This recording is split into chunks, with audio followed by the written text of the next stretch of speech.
Direito civil, morte. Juridicamente, a morte pode ser conceituada como o fim da personalidade. Meu nome é Felipe Tostes e essa é mais uma aula de Direito Civil.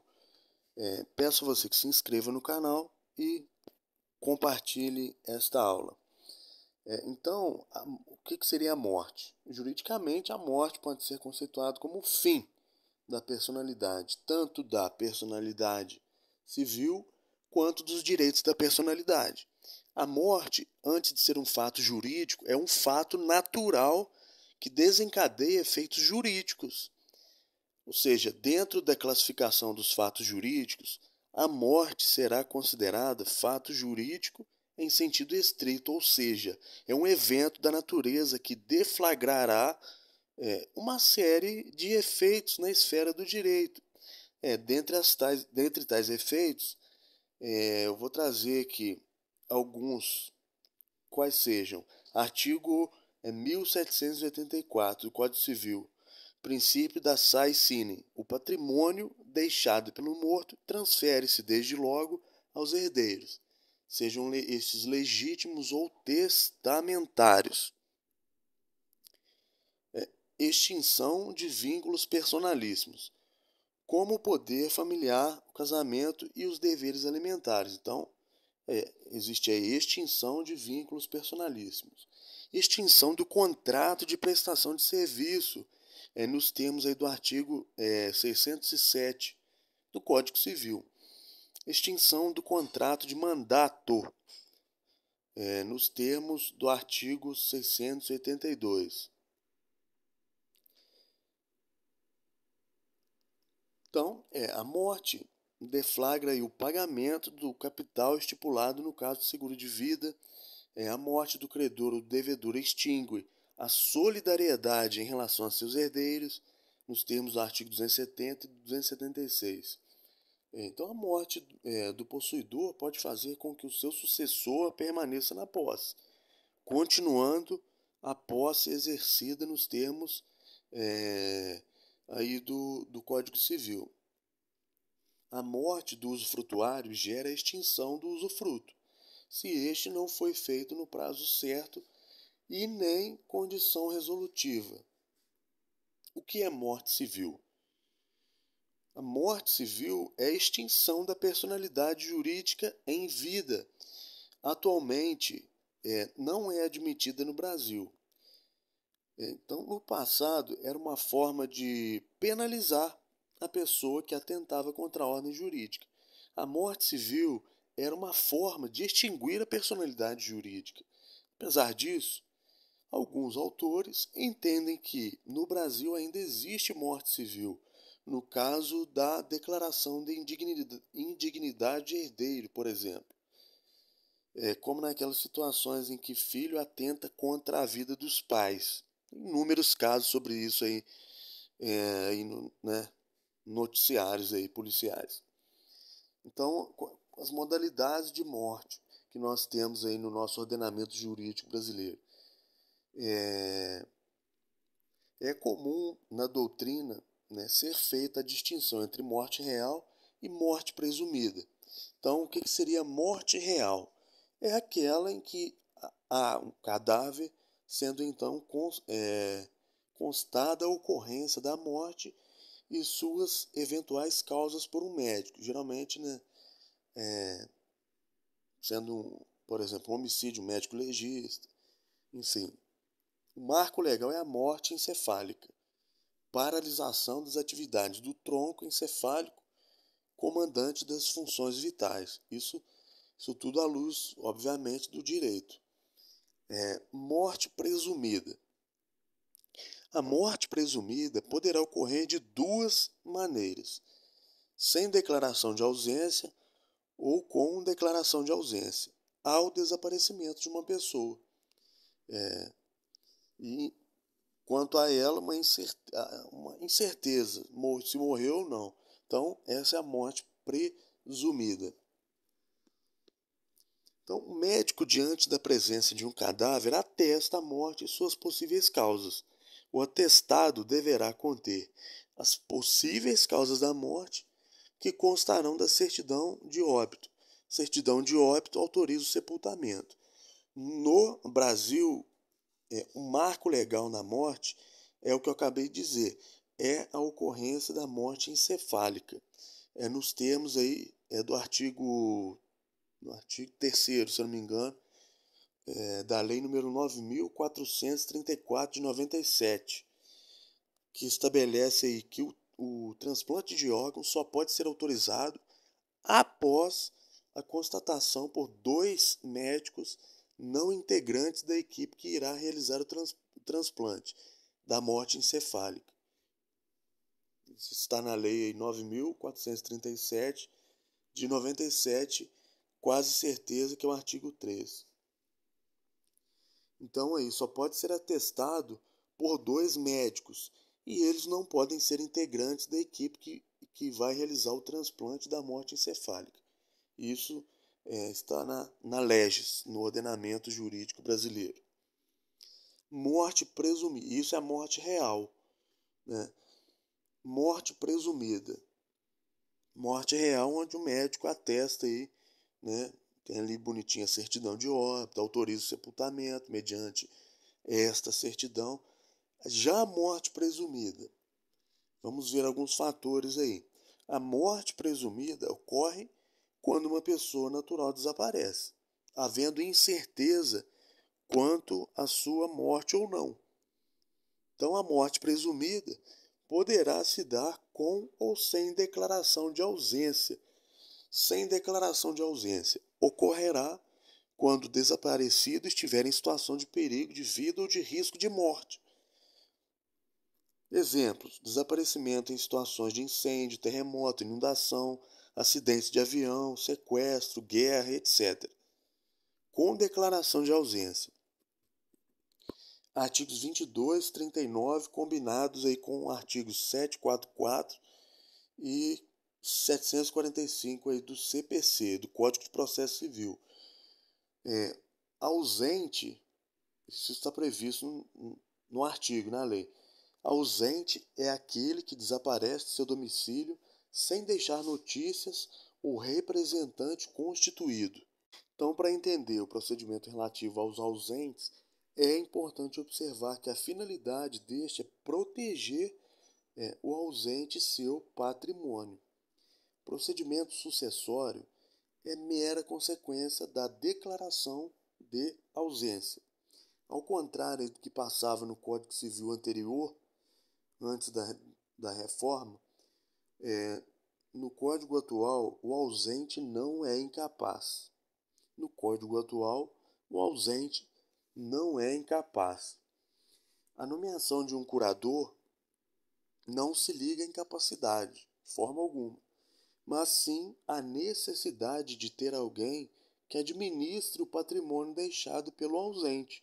Prova disso é que, se o indivíduo desaparece, mas deixa alguém que o represente, ou seja, o procurador, em princípio não será considerado ausente.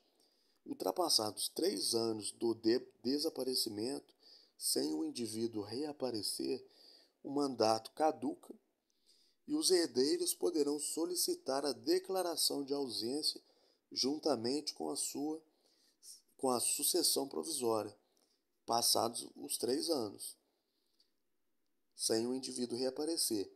Aí os herdeiros poderão solicitar a declaração de ausência e dar andamento aí nas questões patrimoniais. Então, passados 3 anos, sem o indivíduo reaparecer, extingue-se o mandato e os herdeiros solicitam a declaração de ausência. Fases da declaração de ausência. A ausência é dividida em 3 fases, que ocorrerão após o evento inicial, qual seja o desaparecimento do cidadão. Primeira fase, declaração de ausência. Nessa fase, haverá nomeação de um curador que, preferencialmente, será a esposa ou o companheiro. Então, o curador terá como dever primário realizar um inventário dos bens deixados pelo ausente, passando então a administrar esses bens. A ideia é o quê? Tutelar o patrimônio do ausente, sendo função do curador arrecadar todos os bens, zelando pela sua conservação e administração. Ultrapassado um ano da primeira fase, segunda fase, a sucessão provisória. Os herdeiros necessários serão emitidos na posse dos bens deixados pelo ausente, sendo desnecessária a prestação de caução. Os demais herdeiros só se emitirão na posse se prestada caução, nos termos aí do Código Civil. Não há ainda sucessão definitiva dos bens nessa fase, estamos na segunda. Ou seja, o Ministério Público é parte interessada para requerer a declaração de ausência. O Ministério Público é parte interessada para requerer a declaração de ausência, muito importante. Como se dará a declaração de ausência? Dependerá da existência ou não de procurador. Se não foi deixado procurador, a declaração de ausência se dará com base no artigo 22 aí do Código Civil. Por outro lado, se foi deixado procurador, passa-se direto para a segunda fase, pois já há alguém, para administrar os bens deixados. Nesse caso, a declaração de ausência se dará com fundamento no artigo 26, concomitantemente com a sucessão provisória. Passados 10 anos, entramos aí na sucessão definitiva, via de regra, ultrapassados 10 anos da declaração da sucessão provisória, ou seja, 10 anos da segunda fase que nós vimos anteriormente. Passados 10 anos da sucessão provisória, entramos na sucessão definitiva, contados do trânsito em julgado da sentença. Então, a partir da sentença, conta-se 10 anos. Poderá ser requerida a sucessão definitiva. Então, aí ocorrerá a transmissão da propriedade, que, por sua vez, tem como pressuposto que a consideração do ausente como presumidamente morto. Então, passados os 10 anos, presume-se que o sujeito esteja morto e ocorre aí a transmissão da propriedade. Artigo 6º, vou ler este artigo do Código Civil. A existência da pessoa natural termina com a morte. Presume-se esta, quanto aos ausentes, nos casos em que a lei autoriza a abertura de sucessão definitiva. Tudo isso que acabamos de ver aqui.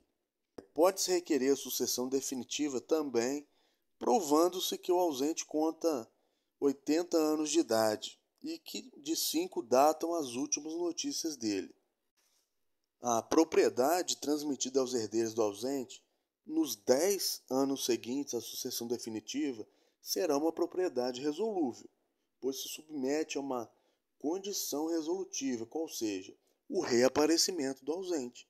Nesse caso, o ausente terá direito aos bens no estado em que se encontrarem.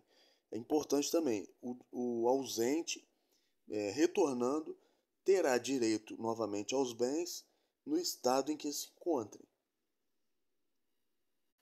Artigo 39, o que diz?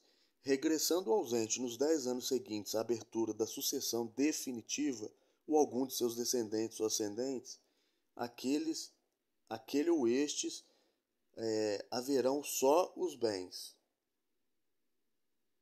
existentes no estado em que se acharem, ou subrogados em seu lugar, ou o preço que os herdeiros demais interessados houverem recebido pelos bens alienados depois daquele tempo. Isso aí está no artigo 39 que nós acabamos de explicar também. Então, se o ausente reaparecer até a sucessão definitiva, irá reaver todos os seus bens no estado em que eles se encontrarem, e somente terá de indenizar por benfeitorias e frutos que fizeram nas coisas dele, se a ausência for voluntária. Então, somente terá de indenizar por benfeitorias e frutos se a ausência for voluntária. Se for involuntária, ele não vai ter que indenizar os acessórios ao possuidor. Ok? Então, Desaparecimento, primeiro fato. Não há prazo legal até então. Segundo, declaração de ausência, nomeação do curador. Com a declaração de ausência, tem-se a nomeação de curador. 1 ano após a declaração de ausência, herdeiros podem pedir a sucessão provisória, que é o terceiro fato. Sucessão provisória, prazo 10 anos. E o último é a sucessão definitiva. Comoriência é a presunção de morte simultânea de 2 ou mais pessoas. Se não for possível averiguar qual indivíduo morreu primeiro, por exemplo, num acidente aéreo ou de trânsito, para efeito de sucessão, ambos serão considerados presumidamente mortos no mesmo tempo. Só faz sentido, então, falar comoriense se as pessoas simultaneamente mortas forem herdeiras entre si. Caso contrário, a comoriência carece de qualquer efeito prático. Então, finalizamos agora a questão aí de morte no direito civil. Falamos aí das modalidades de morte, morte real, morte presumida, a sucessão provisória, como se dará a declaração de ausência, sucessão definitiva e finalizamos essa parte. Até a próxima aula. Um abraço a todos.